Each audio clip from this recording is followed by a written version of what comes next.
Hi guys, this is Tom and this is Quick Watercolour Birds. So in this episode we're going to do one more black and white bird but with a real injection of colour.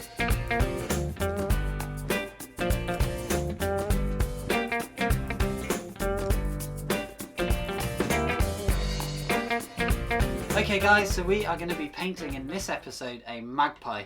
These birds were one of my favourites growing up, although they're a little bit controversial. Not to everyone's taste, but I love them. They're full of character, really cheeky, they've got beautiful shapes, that lovely long tail even feels a little bit exotic, and then especially when we start looking at the beautiful colours that they've got on the wing and the tail.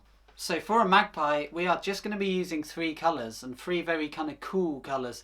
There's a Pthalo Blue, which is a very electric, almost kind of turquoisey blue. Mix that with the Pyrole Red, which again is this orangey red. They cancel each other out and give us a really rich, lovely dark, but a dark that, as you'll see, is going to have some variation to it, so it's not just black. And then the other colour that I'm going to be using is called Turqouise Blue by Holbein. You could replace this with any turquoise at all. I do mention a yellow, but in the end I don't use it. It was imidazolone yellow, which is much like a lemon yellow. If you don't have Pthalo Blue, then you could very easily use a cool blue like Prussian or even manganese, and then add a little bit of lemon yellow to it to kind of give it that electric turquoise feel. The only problem with a manganese blue is that you would then need to add a Prussian as well to give you a really rich deep dark, which we do need in this bird. So as I talk about in the drawing stage, you will see that this bird is all about kind of character and movement and exaggerating that kind of cheekiness, making the most of all of its beautiful features, and as usual, letting the paint do its thing, having fun, being creative. Let's have a look.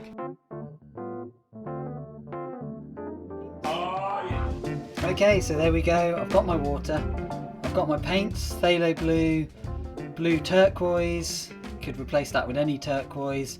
An imidazolone yellow, which is much like lemon yellow, and a Pyrole Red. We know already that the orangey red is going to cancel out the very greeny blue and give us really rich darks. You could get rid of the turquoise, or if you don't have one, don't worry about it. A Pthalo Blue or even a Prussian blue with a little bit of yellow is going to give you some vibrant kind of greeny turquoises, so don't worry too much about the exact colour. And then this is the drawing. So again, this is all about angles. A nice simple drawing, and yet my drawings are fairly kind of scruffy. They're not too neat in many ways, and I like that. For me, that gives me lots of movement. I don't get too caught up in detail. For me, what's important is the gesture and the character of the bird, and as I've said before in the other videos, this comes from the angle of the different areas. So look at the very steep angle of the head in opposition to the steep angle of the body and an even steeper angle of the tail. So I took this from maybe 2 or 3 different reference photos, and I pieced together the kind of character that I had in my mind. And don't forget, you can get hold of this line drawing over on my Patreon page. You don't have to sign up or anything like that. It's there for publicly downloading if you want to give it a go yourself. But yeah, character, shape, proportion, keep it simple. Let's get into the paint. Okay guys, so here we go. So remember that this is about quick watercolour birds. There could be another opportunity if you were doing a slightly bigger or a slightly longer painting to really get stuck into the detail of the colours of the wings and the tail. But remember, this is all about quick, expressive, kind of speedy painting. It's not the only way to paint, and it's not even necessarily the best way to paint, but it's a fun way to paint, and it's a good way to find a little bit of time each day just to do a little bit of painting. And I quite like these really fun little expressive paintings. So we're going to start with a little bit of the Pthalo Blue mixed with a little bit of the red, but lots of water. So this is going to give us kind of a fairly muted grey purple. Little bit more blue is going to make it a kind of cooler colour, which I think is what I'm after. And what I'm after is kind of a shadow colour in here. And I'm just going to lay the brush down, and then we're just going to let the paint kind of do its thing as usual. I'm going to come into there, and this is kind of giving us the shadow. I like having these little bits kind of breaking away from the bird. I mean, it just gives it a bit more interest, and it's almost in opposition to the tail, so I think that could be quite an interesting little thing. See how that's slightly more purpley? It's only subtle, and then that's eventually going to go dark. But we've left this lovely area of kind of white of the page just to represent the white of the bird. So we can go straight into some darker colours now. So still red and the phthalo, but we're going to just come in and look at getting some of these shapes in. So I don't want to go in too early there because it will just bleed into what's there already. Equally here, I don't want to go too quick. Okay, so that's kind of the start point. It doesn't look like much. Next, I'm going to go to my phthalo mixed with a little bit of turquoise and a very different colour, and we're going to get that electric blue on the wings while this is drying off a little bit before I go in with my deep dark. And we're going to have, let's really go for it with that electric blue. Just let the brush do the work, and that's it. I don't need it to be any more than that. I don't want it to be any more than that. That's kind of it. That really lovely electric blue. And we've got a wingtip coming up here, so I'm going to paint around that, but then I'm going to come into some lovely colours up in the wing, up in the tail up here. And notice how I'm staying away from the darks just for now. I don't want to get into them quite yet. I want to just drop now, while this is wet, drop some more colours into it. Have a bit of fun splashing the paint around. Some little bits of line, some little bits of just letting the paint do its thing. And that's it. And while this is damp now, I'm going to come back to a slightly darker mix. We're going to leave that for a sec, and we're going to come over here. And this is not super dark. There's room to go darker. And again, what I'm looking for is that lovely broken brush stroke. In here, we're going to come in a little bit sharper. And a broken brush stroke on the front there. Don't mind if I hit that blue. Don't mind if I hit the shadow. If we get some nice kind of colours merging together, we can always tighten it up later. A bit sharper in there. And we're just going to leave a little white rim around the eye, because we're going to come back in and give that a bit more attention later. Slowing down a little bit around the eye, letting the brush do a lot of the work. And then we're going to drop colour into this. Let that colour break over the back there. And just create one nice loose wash. See how it's fairly light for now. And then we're going to come back in and we're going to go darker while it's still wet. So lots of water, but also lots of paint. And we're going to come back into this. And the paint's going to bleed nicely, but we're being selective about where we put it. And then letting it just bleed. Or go kind of wet into wet, however you want to call it. We're going to go much darker around the eye here. Could go to a smaller brush, but I'm going to keep it kind of brushy. Look at how that lovely paint is just kind of blending into what's there. And we're going to come across the back here. See, just nice simple brush strokes, nothing too kind of worked or anything like that. See how this isn't quite working up at here? It's because I used a bit too big a brush. So we're going to come back in with my kind of very wet mix of this, and we're just going to sort that area out there. We've got this lovely shape around the eye that I want to get right, because our attention is usually drawn to the eye area, so we want to make sure we get it reasonably accurate. Doesn't have to be perfect, none of this has to be perfect, but what I'm after is this lovely kind of splattering of colour here. And we're just going to come in on that neck shape just in there, and then while we've got it with a damp brush, we're just going to get a little bit of line in there, a little bit of line in there, and then we've got that lovely turquoise on the wing. But what we need now is a slightly darker, slightly warmer colour. It's still kind of damp in that area, but not too damp. But what we've got is some more slightly darker wings coming into there, just letting the brush do the work.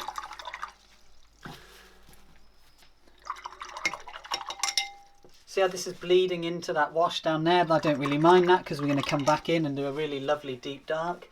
Don't rush to make it finished. Kind of try and hit areas while they're still wet if you can. That area's dried a little bit, but we're going to come in with a damp brush. Just ever so slightly work it in there. Come a little bit under there.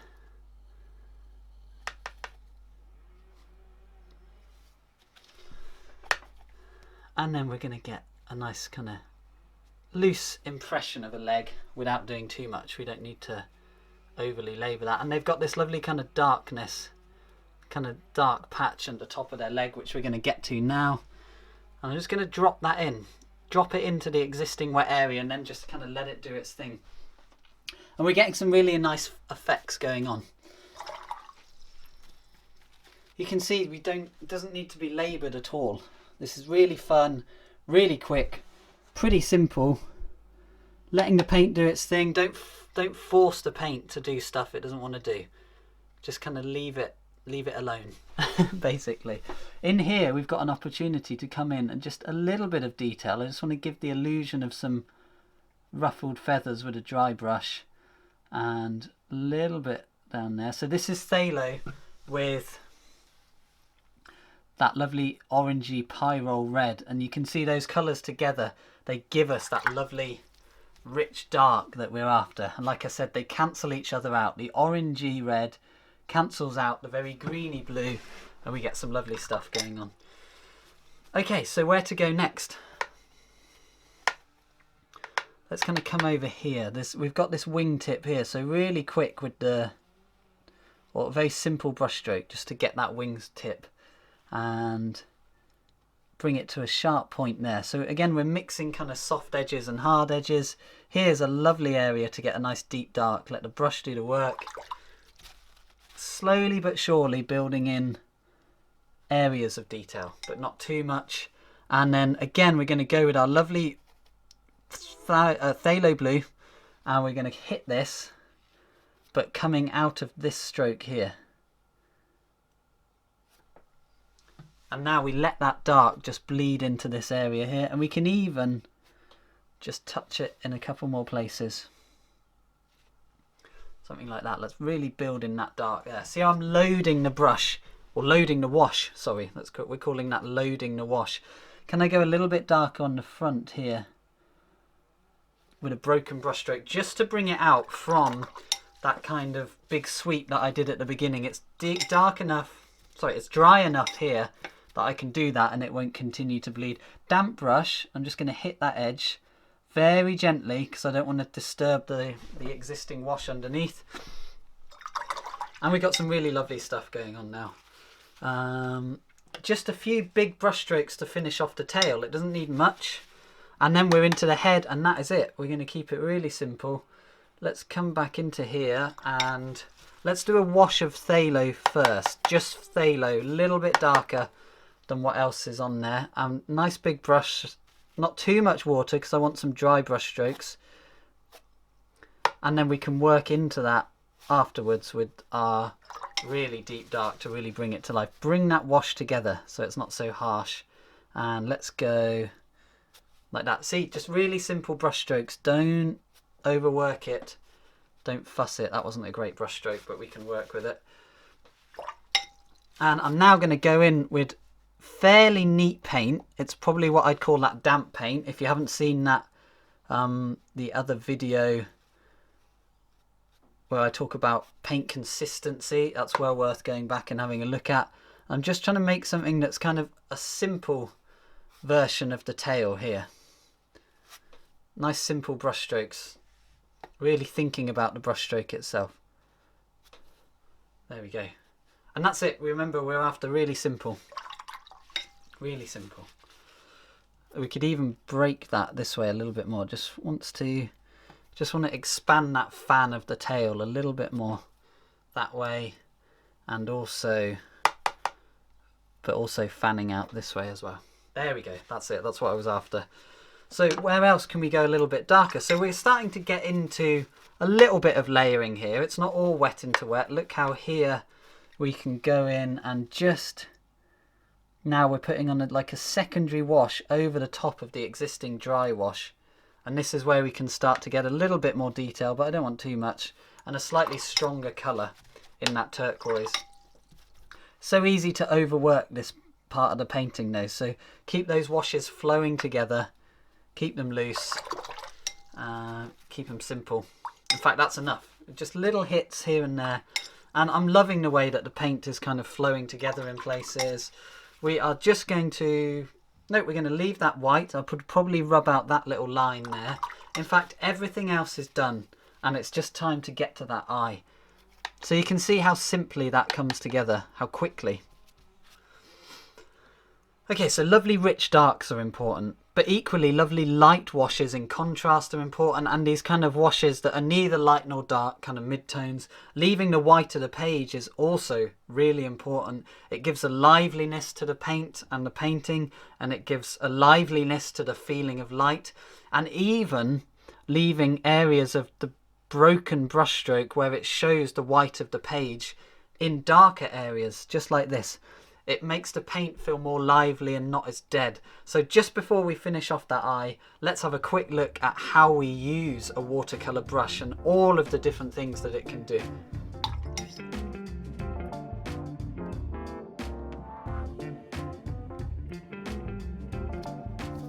Okay, so in this quick tips video, I'm going to talk you through one of the most important tools, which is the brush. So in all the mediums, there's a whole array of brushes and they all do lovely things, but for me there's something especially lovely about watercolour brushes and the way that they work with the medium. You don't necessarily even need expensive brushes. I use only synthetic brushes and they've come a long way, even the last few years. Like a synthetic brush is not similar to something you would go and buy at B&Q anymore these days. Synthetic brushes are highly refined, they do amazing things, and I really love them. They've got everything from slightly stiffer ones, which are great for a bit more control and detail, through to kind of medium ones, which work much more like natural hair, through to, this is a simulation of a squirrel hair brush, and given that it's synthetic, it's unbelievably soft and works incredibly well. What I'm going to show you here is the huge range of ways that you can use a watercolour brush, and this is me just being a fairly straightforward painter. There's much more interesting ways you can use the brush, but what I'm more getting at is the liveliness of watercolour brushes. They've almost got this life of their own. You can push them down, lift them up, twist them. It all affects the way they hold pigment and paint, and how much water they hold and when it releases the water. There's all sorts of stuff. I could talk about it for ages, but actually I'm just going to show you a few just quick examples with these three brushes here. I'm going to start with a big one. This is a size 14. I'm just going to mix together a load of paint here, just some nice darks so you can kind of see what I'm going on. Let's go fairly watery to start with, and let's just look at some of the different marks you can make. They come to an incredibly fine point if you want them to. This one's got a bit too much water to come to a really fine point, but look how if I slowly press it down, look what the mark does. There's less pigment, but the mark goes bigger, and then look, as I lift up, it leaves the water there, and then there's still water and pigment in that, and you can then drop into that mark there. Think about the way you're using the brush. Try holding it much further at the end and holding it more upright, and look at some of the things it can do. It does amazing things. You can always go back in and drop in more paint. What you're seeing me do a lot of in this painting is a broken brush stroke, where it's not sopping wet with water, but it's fairly damp, and I'm almost kind of scraping it across the top like that. And you get this beautiful broken brush stroke, which I really love. And then you can always drop more back into it. You can go back in and neaten up certain aspects of it. Let's try something with less water, more paint. So a higher amount of pigment. Not really watery, but not really dry either. And this will come to now a finer point. And then look, if I press that down, lift it up, give it a twist, we get these lovely broken areas, which I really love. I've spoken about in the video how if you cover up all the areas with really perfect paint, then you it can look a bit dead, and actually having these broken areas is really nice. You can then, while that's still wet, get some more pigment, and you're seeing me doing this a lot. You can drop more colour into that. You drop some colour into there. So you can lay down a brush stroke first, and then you can drop colour into it, and just have a little play with what your brush can do. I highly recommend just getting used to your watercolour brush. Great way to warm up, and then very finally just play around with when it releases paint. Push it down, lift it up. This is quite a damp mix, but look at all the things you can do with it. And then we know from the last video, quick tips, that you can soften edges. So you go in with just almost pure water and you can just kind of hit it like that. I want a bit more water in there because I want to show you this idea of when the paint releases from the brush. So holding the paint, let it down, it holds all the pigment, but then when I lift it up, it just releases the paint at the end. And you can learn to use that to your advantage. But look at all the different types of mark it can do. Very expressive as a brush, the watercolour brush. They've got this kind of liveliness and this bounciness to them.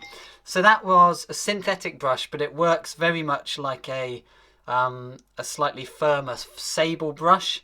This is a slightly firmer brush yet again. So I use this brush for doing like little details. You can really get it to an incredibly fine point. Again, it's learning how much water to put in there. Too much water and you just get a big blob at the end. Just enough water and you'll get this lovely line. I mean, look at that. Amazing what the brush can do. And it just keeps on going. They hold so much water. I've not had to reload with paint here. You can just keep working. You can be a bit more like that with it. And then look at this. This is what I love for like writing your signature. They've got this lovely liveliness to them. You can hold them further back and you get these really expressive kind of loose marks. Hold it a little further down and you can have a little bit more control. So almost like writing with like a quill or something like that. So this is just giving you an example of my signature, but you can take the same principle into your painting in like quick little details. Such fun. And then yeah, go back in and you can take an opportunity while the paint is still wet to drop more paint in. So you keep the looseness of your brush stroke, but then you go back in with a little bit more pigment and just drop it into there. And then very finally, I mean, look at what that colour is doing there. It's beautiful. Then very finally, this is a very, very soft brush. It's the equivalent, it's the synthetic version, like I said, of squirrel hair. So it's harder to get real... you can get a lot of close-up detail, but it doesn't always behave like you want it to. What this is better for is doing very loose, expressive brush strokes. It's got this softness to it. It's got this liveliness to it. And I think that's the word for me with watercolour brushes. They don't have to be expensive, but a good one will come to a fine point when it's got water in it. And they're just so much fun. See how this is a little bit more expressive? It almost reacts. It's got a liveliness to the brush stroke. And I am holding it further down. It's obviously it's not just a brush, it's how you use it, but they're just so much fun to play with. And this is how I usually warm up before I get into my painting. It reminds me that the brush is really lovely when I warm up in this sort of a way. Just having fun, looking at the different paint consistencies, looking at the different types of mark that can be made. Look how much paint these brushes hold. That just keeps on going. As the water disappears, you get more and more broken brush stroke, but that just keeps on going and could have gone further. So the more soft the brush, generally, the more paint they hold. And look how you can then go back in and you can do what's called loading a wash. You just chuck more wet paint into it and just let it bleed. Let it do its thing. I could go on for hours playing with these watercolour brushes, but in some ways it's more fun playing with them with a painting. So very finally, great way to see if it's a good watercolour brush, even if it's not an expensive one. Load it up with water, give it a flick, like flick the water out of it. If it comes to a fine point, then you know you've got a good watercolour brush, and this is what all of my brushes do.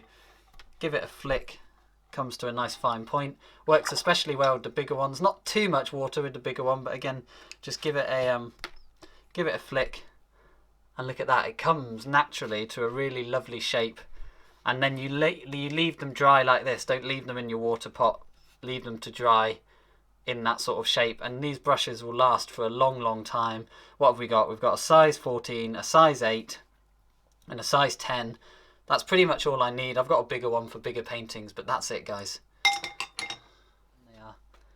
So we've zoomed in on the eye, and this is the only bit to finish off. We're going to keep this eye super simple, just like we did on the other set. It's basically just a black, which is my phthalo mixed with my red, and we're going to do the outline of the eye first. We're going to leave the white of the page as a highlight, so it's up to us how far we now take that black. But focus on getting the shape right first. Fairly damp wash. Just really focusing on getting that eye shape right. And then we close in on the highlight. You could even split the highlight in two, into a small one and a larger one. And that's kind of our eye. And then what we can do is, it's almost a bit too heavy, so we go in with a clean, almost dry brush. And what I like to do is then pull out some of the pigment on the bottom half, and it just gives us a slightly softer eye. See how that's just, it's more gentle, it's in some ways more realistic, and we can keep on pulling out the pigment. And for me, that gives a really, really lovely effect in the eye. Keep on pulling out the pigment. It allows you to be a bit more controlled maybe than if we were to just wet the whole eye and drop the paint in. We're not in so much control as to where the paint actually goes. And then we're going to come in under here. We've got this really lovely deep dark on the underside of the beak. I'm going to leave just that tiny little bit of white there showing. It just kind of separates the two. And really it's up to us, where are we going to leave the light on the beak. It's kind of separated here, so that's the underside of the beak. This is now the separation between top and bottom of the beak. I think we're going to use a little bit of line here. I don't mind a little bit of line just around the top, and then we're going to, I think, a little bit of warmth in this, because the rest of the painting is so cold. Lots of cool turquoises. Phthalo is very dominant, so it's given us lots of cool colours. With a touch of warmth in the beak, so adding some red. And actually, again, I've not needed the yellow at all. You could use the yellow, but this has basically been a painting using Pthalo Blue, Turquoise Blue and red. The yellow could have gone into the wings and the tail, just to give a little bit more kind of greeny yellow feel, but I didn't feel I needed it personally on mine. But you could certainly do that, it wouldn't harm. And now we're going to wet the beak with a damp brush, so just taking a little bit more time on the beak. It's the focal point, slowly darkening this area here, simplifying, and then leaving like a little highlight on the top of the beak there. So I've trapped that highlight by using the line on the top of the beak. I was just leaving a little highlight there. And we're going to darken here. So really go really gentle with this bit, guys. Once you've covered the white of the page, it can be hard to get it back. So err on the side of less is more, and slowly introduce the dark. Putting a nice dark tip to the beak can really make it pop. Equally coming a little bit darker just there, kind of wet into wet. And then I kind of need to let that dry off and just soften this harsh white line on the bottom side of the beak. And basically that's it. Little signature. And we're done. Okay, so that's just about dried off enough to get a slightly different, so loads of water in, well, there's loads of water in the mix, but I don't want loads of water in the brush. And it's a damp brush with the tiniest touch of colour, and I'm just going to gently, bit too much colour, almost clear water, just picking up there. It's just to take the harshness of that white out. Then I'm going to let that dry off, and I think I can go a little bit darker on the underside of the beak. So although this is a quick painting, when it comes to these little areas, we need to just be patient. There's no point me diving in now, because that dark will just shoot into the rest of the beak, and that's not what we want. Whereas I've just held off for like 30 seconds, a minute, going in with much less water and more solid paint, and that will now allow me to go darker and sharper in this little area just at the tip of the beak here, coming into the underside there. There we go, and that's all I wanted to do. I just want to scruff it up a little bit, don't want to make it too neat. So a little dry brush just coming off the bottom of the beak there, and there we go, that's it. He's done.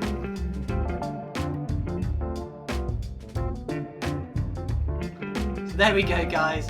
I had a huge amount of fun painting that one. I hope you enjoyed watching it. It was all about letting the paint flow together, looking for those darker tones and leaving the white of the page in other areas, making the most of that electric turquoise, not letting that turquoise go too dark too early. I think that's an important thing to point out. Keep things light for as long as possible. And then it was all about the character, having fun with the paint and just tightening up a little bit around the eye and in the beak. And one thing that I always see with these birds when they're painted in this sort of a way is they can almost look a little bit abstract, almost like they're not maybe going to quite work, but then you pop that eye in, pop the detail in the beak, and they are there just like that. And again, I think that was a great example of just letting the paint do its thing, not trying to control it too much. You saw in the bottom left corner where I had that streak of blue that I did right at the start.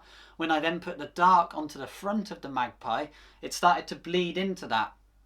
Initially you might think that you don't really want that to happen. I didn't necessarily plan it to happen, but you just kind of roll with it. You let the paint do its thing, and then I very easily kind of solved any minor issues there might be by going back in later with the really deep dark just to separate those two areas. The rest of it came together really nicely. For me, that one kind of hit that little elusive thing that I'm always after in watercolour, which is that kind of fresh, lively feel. And so much of that comes from the way that you're using the brush, which is what the quick tips was all about, and the rest is just practice. So as always guys, if you like this video, please do give it a thumbs up. Feel free to share. There's loads more to come in this series, so please do consider subscribing. I really appreciate the support. This is a great fun series. I'm going to keep going with it. And don't forget, you can hop over to Patreon, where you can not only find the line drawing for free on the public section, but you can also join me at some of the higher tiers for much more in-depth tutorials, art chat, quick tips, live streaming, and also you can support the podcast there. That's it guys, until the next video, happy painting, happy living, and I shall see you soon.